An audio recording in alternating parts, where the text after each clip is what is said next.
तो अफगानिस्तान में यूक्रेन का एक विमान हाईजैक। बड़ी खबर इस वक्त की आपको अफगानिस्तान से बता रहे हैं। यूक्रेन के डिप्टी विदेश मंत्री की तरफ से यह जानकारी, और ये उन्होंने दावा किया है कि उनका विमान हाईजैक हुआ है और इस हाईजैक विमान को ईरान की तरफ ले जाने का दावा यूक्रेन के उप विदेश मंत्री की तरफ से किया गया है। तो बड़ी खबर है अफगानिस्तान से। अफगानिस्तान में देखिए लगातार कोशिश हो रही है लोगों को निकालने की, और इसी बीच यूक्रेन के उप विदेश मंत्री की तरफ से दावा किया जाता है। सीधे रुक करेंगे, प्रणय हमारे साथ है। प्रणय, क्या मिल रही है पूरी खबर? और देखिए, ये एक काफी चौंकाने वाला दावा किया है यूक्रेन के डिप्टी फॉरेन मिनिस्टर येवगेनी यानिन ने, जिनके मुताबिक रविवार को यूक्रेन का एक विमान यूक्रेन के नागरिकों को अफगानिस्तान से निकालने के लिए काबुल में पहुंचा था, और उसके बाद कुछ हथियारबंद लोगों ने, एक अनआइडेंटिफाइड ग्रुप ने इस विमान को अपने कब्जे में लिया। उसके बाद ये इस विमान को ईरान ले गए हैं, ऐसा दावा किया है यूक्रेनियन डिप्टी फॉरेन मिनिस्टर ने।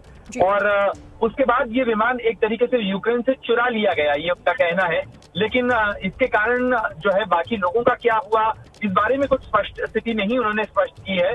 और उनका कहना है कि इसके कारण बाकी जो यूक्रेन के इवैक्यूएशन ऑपरेशन है वो भी प्रभावित हुए हैं। लेकिन निश्चित रूप से ये बताता जरूर है कि काबुल के एयरपोर्ट के ऊपर जो अफरा तफरी की स्थिति है, जिस तरीके से भीड़ वहां मौजूद है, ये अभी पता नहीं है कि कौन लोग इस विमान को लेकर गए थे, ईरान में कहाँ गए थे। ईरान की तरफ से भी इस समय बयान की उम्मीद की जा रही है।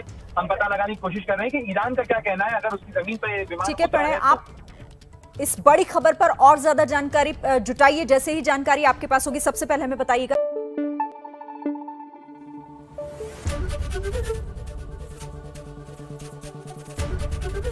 एबीपी न्यूज आपको रखे आगे।